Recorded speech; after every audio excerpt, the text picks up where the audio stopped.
Sean Manaea pitched a gem. Francisco Alvarez came up clutch multiple times, and the New York Mets found a way to beat the Phillies on Saturday. I'll break down a thrilling victory on today's edition. Locked On Mets.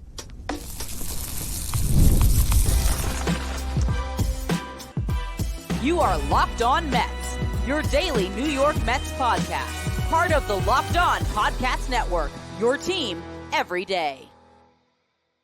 Hello to all you amazing Mets fans. You're watching Locked On Mets, part of the Locked On Podcast Network, your team every day. I'm your host, Ryan Finkelstein. If you want to find any of my work, follow me on X at Finkelstein Ryan. You can also find some of my writing at justbaseball.com, where I work as the managing editor. I got to ask you all a question to open up the show. With 7 games left this season, do you believe? Because I think you gotta believe in this New York Mets team. What a game on Saturday. It's strange to call it the game of the season because there's been so many great victories lately. Huge walk-off homers, comebacks, all those different things. But there was something about this game that just felt a little bit different. Maybe it's the fact that it's the second to last home game of the regular season for the New York Mets. Maybe it's because it's Mets versus Phillies. If the Phillies won this game, they would have clinched the NL East for the first time since 2011. I don't know. But there was something about this game. Maybe it's the fact that just like the night prior, when Jose Iglesias led off the game for the Mets with a solo homer, that's actually redundant, led off the game with a solo homer. I wonder if they were put runners on before the game starts. Regardless, Kyle Schwarber does that for the Phillies. And so you're immediately met with that feeling of like, oh man, leadoff homer. But that's a bad omen in this series, I guess, because the team that hits the leadoff homer, they lose. At least they did the last 2 days. The Mets just showed their resilience. And Sean Manaea, to shake that off, pitch an absolute gem. He settled right back in after giving up that homer, got through the first 2 innings. The Mets don't score the bottom of the first inning, even though they did get a leadoff double by Jose Iglesias. That felt like a bad omen for the Mets, where they couldn't score a run after a leadoff double. Starling Marte advanced into third base on a sac fly. Mark Vientos had a brutal game, struck out 5 times in 5 at-bats, just awful. Pete Alonso walked in that first inning. Brandon Nimmo grounded out to strand the runners. But then you have the bottom of the second inning after Manaea worked a quick 1-2-3. And Francisco Alvarez all of a sudden stepping up in the big moments. I think what we found this year when you're looking at this Mets team, couple of kids who love the big moment. That's what happened in this second inning because Alvarez, playing at his best with the light shining the brightest, he hits a home run to tie the game. Couple batters later, Luisangel Acuña gets a hanging curveball on the first pitch. And how often do you see guys get a curveball that a pitcher just tries to dump in there and they just take it, right? That's so common. That's why pitchers throw it. They try to just lob in a curveball, steal a strike. It's a Max Scherzer specialty. Ranger Suarez tries to do that to Luisangel Acuña. Oh, it's the last hitter in the lineup. Let me just lob a curveball over. Acuña all over it. He gives the Mets a 2-1 lead. What this kid is doing is remarkable. Absolutely remarkable. You lose Francisco Lindor, and Luisangel Acuña is putting together a better week than Lindor might have. I mean, it's just mind-boggling, and it's a moment like this, or a collection of moments from this young player that, for one, says a lot about his mental strength to come up and not be fazed by the moment and hit the ground running. But it's one of those things that just makes the Mets feel like a team of destiny. Honestly, a team that is destined to go to the playoffs. And you know what? A team that might be destined to make some noise when they get there. Huge moment from Acuña. And from there, that lead holds up until the 5th inning. Nick Castellanos ends up hitting a home run that ties the game. Honestly, you look at the 2 mistakes from Sean Manaea, a sinker away on the black or just outside of it to Kyle Schwarber in the first inning. And then a changeup to Nick Castellanos on the outer half that he just somehow reaches out and hooks it and rips it over the wall in left field. Really just great pieces of hitting, honestly. And you actually look at this outing from Manaea, I think because of those home runs, at times you might have lost how brilliant this guy was because he faced 23 hitters through the first 7 innings. He retired 21 of them. It was those 2 solo home runs. That's it. No walks, no other hits. He was absolutely brilliant, keeping the Mets right there all game long, just waiting for their moment. Bottom of the 7th inning, it finally happened. The Mets rallied. Starling Marte leadoff walk. Mark Vientos, again, one of those strikeouts. Then Pete Alonso gets hit by a pitch. Brandon Nimmo comes up, and he delivered. He dropped down to a knee, basically, to hit a sweeper that was low and away. Got enough of it. Got it into the outfield for a base hit. That scored Marte. Then with runners at first and third, Nimmo stole second base. Tyrone Taylor struck out. You had runners at second and third, 2 outs. El Troll comes up, Francisco Alvarez, and once again he delivers. And it was not the most well-struck baseball. He hit a fly ball into left center field, and luckily it found some grass. Phillies were not able to make a play on the ball. Turns into an RBI double that scores 2. Citi Field erupts. The Mets take a 5-2 lead. Now, they sent Sean Manaea back out there for the 8th inning. He was only at 86 pitches. But when he gives up a leadoff single, Carlos Mendoza did not play around. He went right to Reed Garrett, which shows you how much he trusts Reed Garrett again. Garrett gives up another single, but gets a pop out, gets a ground out that scores a run, but no harm there. With 2 outs in the 8th inning, the Mets go to Edwin Diaz, and Edwin Diaz shut the door. And he has been great lately.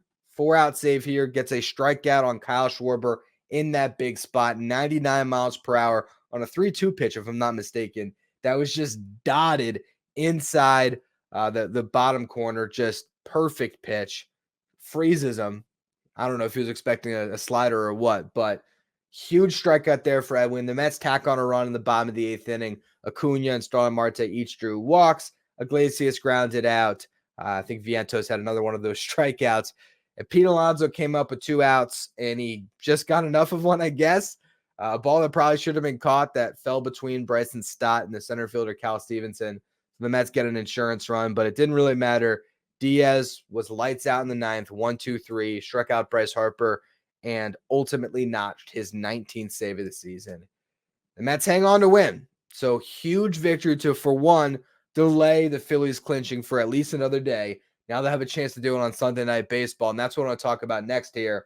That's going to be a fun game, so we're going to go into a wild card update, but also talk about what this final game of this series against the Phillies could mean, what the end of this homestand could mean, and the road ahead. We'll get to all of it in just a minute. First, though, another word or a quick word from our sponsors. Today's episode is brought to you by eBay Motors. Passion, drive, and patience are what brings home the winning trophy. It's also what keeps your ride or die alive. eBay Motors has everything you need to maintain your vehicle and level it up to peak performance, from superchargers to roof racks, exhaust kits, LED headlights, and more. Whether you're into speed, power, or style, eBay Motors has got you covered. With over 122 million parts for your number one ride or die, you'll always find exactly what you're looking for. With eBay's Guaranteed Fit, your part is guaranteed to fit your ride every time or your money back. Because with eBay Motors, you're burning rubber, not cash. With all the parts you need at the prices you want, it's easy to turn your car into the MVP and bring home that win. Keep your ride or die alive at ebaymotors.com. Eligible items only. Exclusions apply. eBay's Guaranteed Fit is only available to U.S. customers.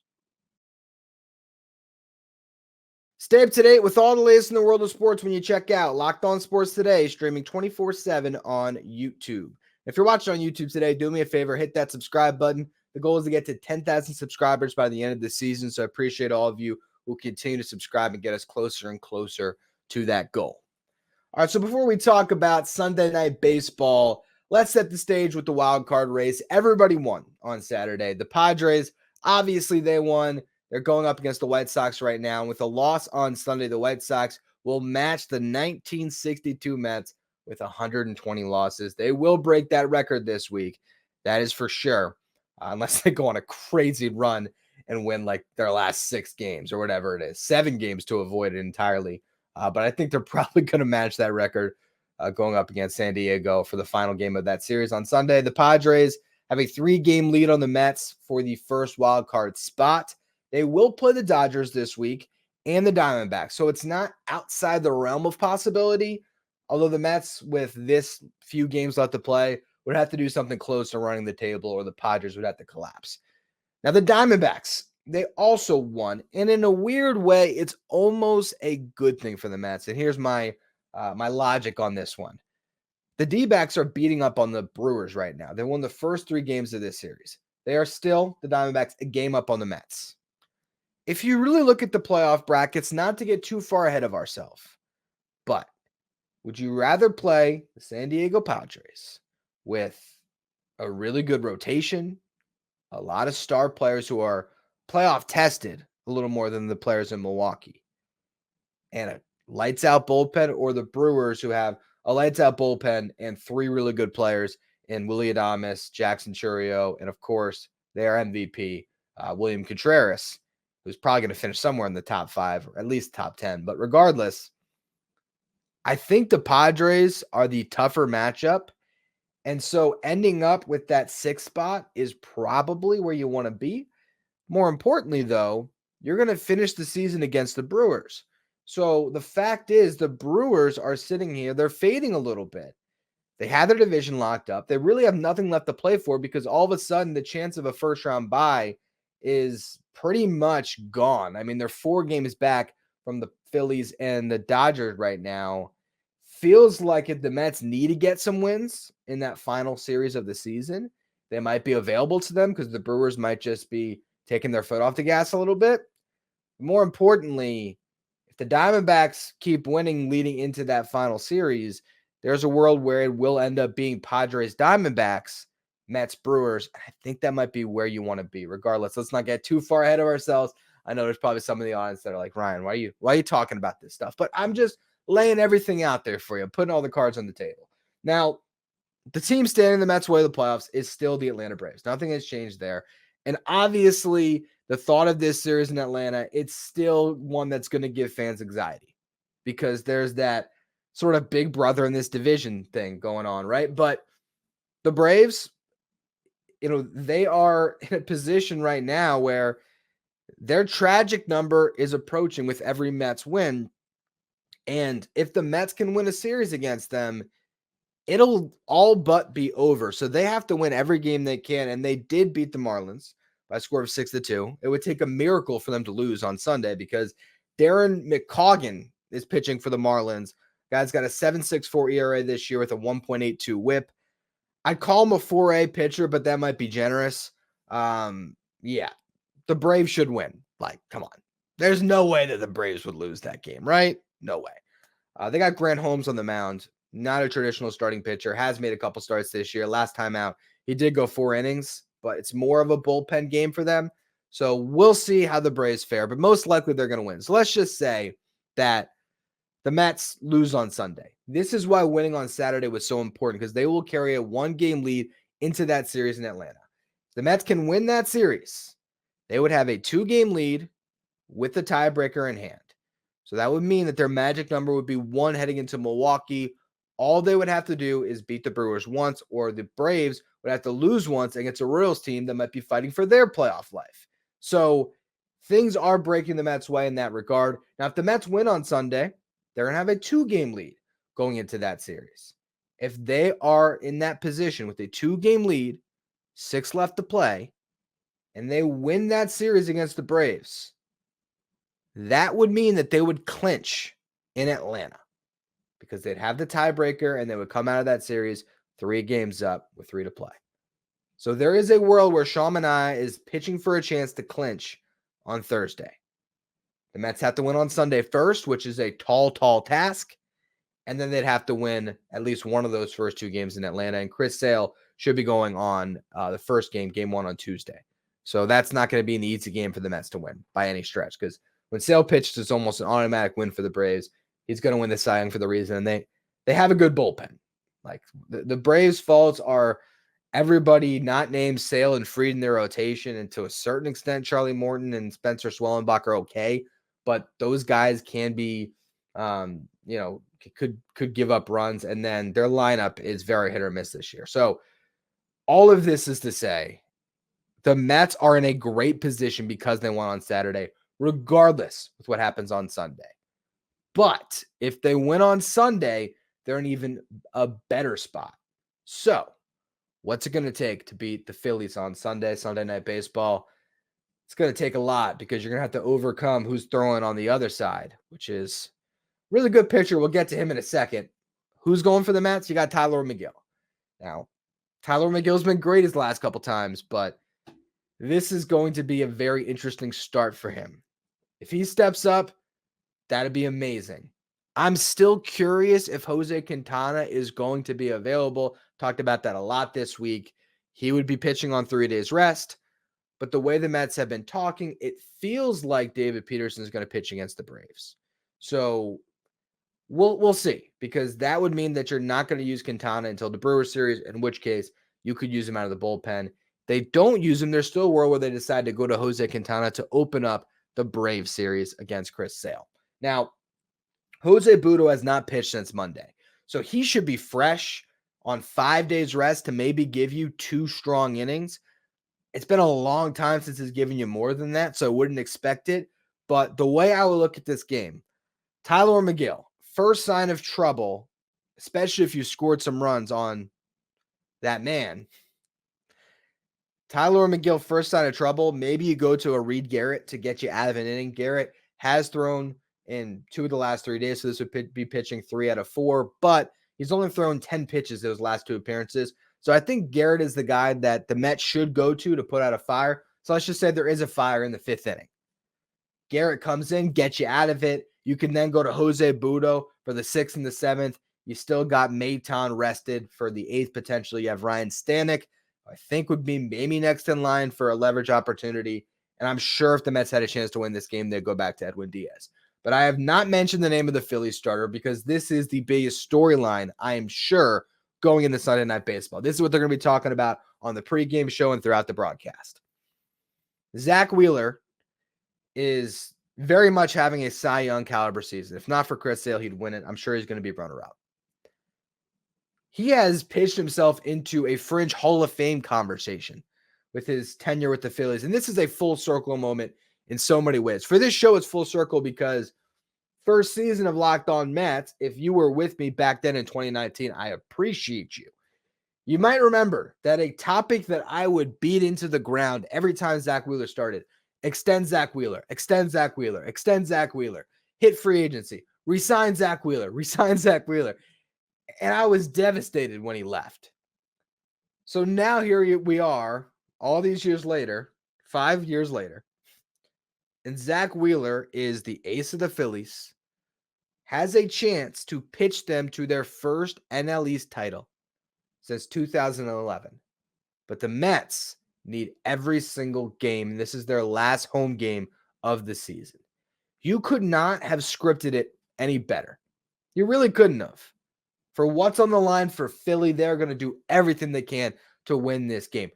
You know they want to have that champagne shower at Citi Field. Where are they going next? I mean, you could say, oh, we want to do it at home. And I'm sure there's part of that. Let's see.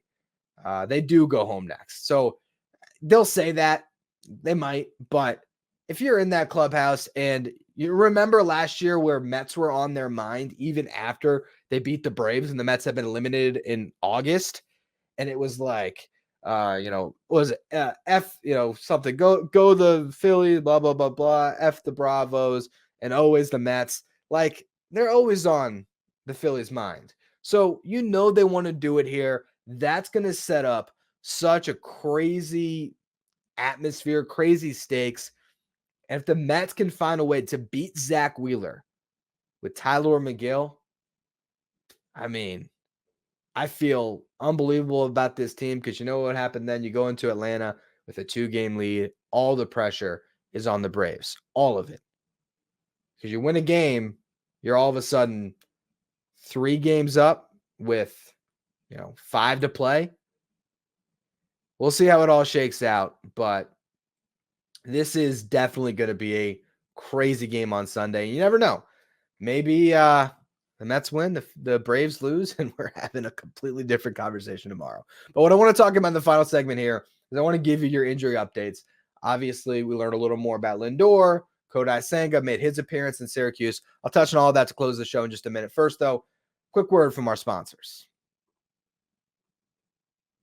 This episode of Locked On Mets is brought to you by Booking.com. Booking.yeah.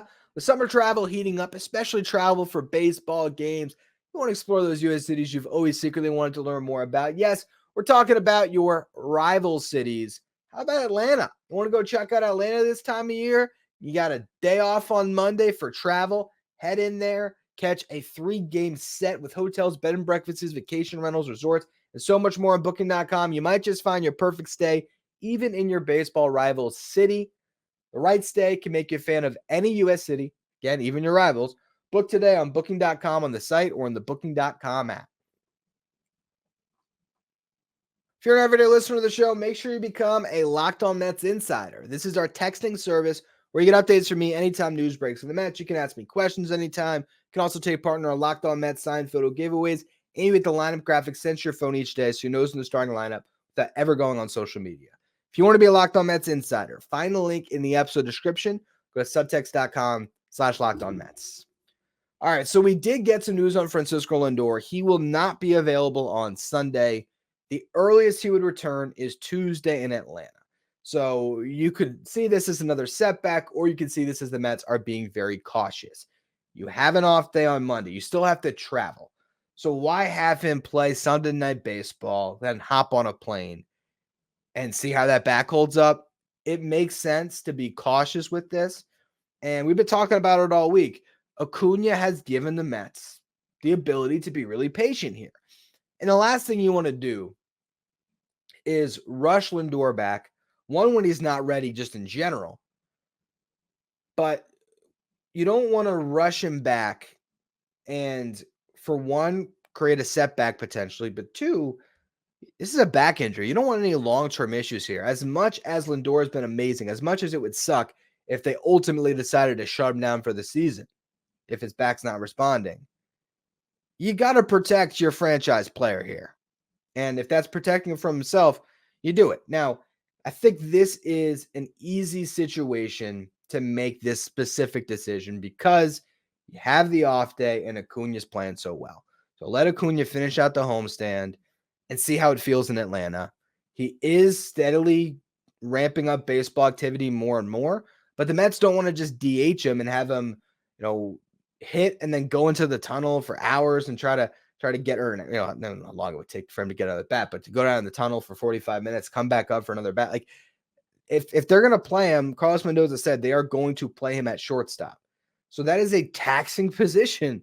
So you got to make sure he's right. And while Acuña and Iglesias are both killing it, you can afford to be patient. And if honestly it turns into a situation where, let's just say, best case scenario, Mets win, Braves lose, maybe you rest him on the next day, on Tuesday too.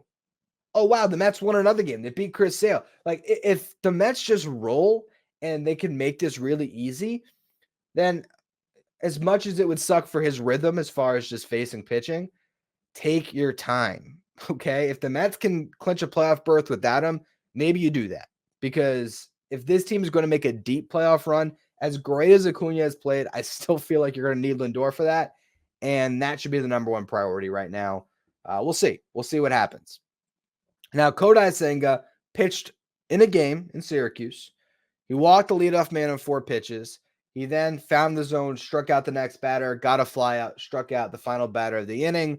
15 pitches, solid frame. Unfortunately, he didn't get that second inning of work because the Syracuse Mets, just would not quit hitting or walking in this case. They scored 8 runs off of Touki Toussaint. Jet Williams had a leadoff double, scored a run, came back around to him and walked and scored another run. Drew Gilbert walked twice in that inning. It's just a ridiculous inning, and you don't want to send Kodai Senga back out there after all of that. What I don't know is if Senga went to the bullpen at some point and got some more pitches in. I would think that's probably what they would have done when it was getting a little bit too long. They might have just said, all right, head him, send him over to the bullpen, let him get a little bit of work in, shut him down for the day. We'll see what happens here. I also want to note quickly, Blade Tidwell did pitch in this game, top pitching prospect for the Mets, one of them. 6 innings of relief. He did give up a couple runs on 3 hits, but no walks, 10 strikeouts.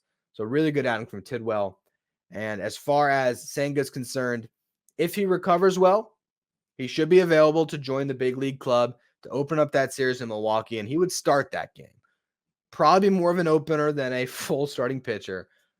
Can't imagine he'd have much more than 40 pitches, if that, but it would be good to get him in a game, see what he has.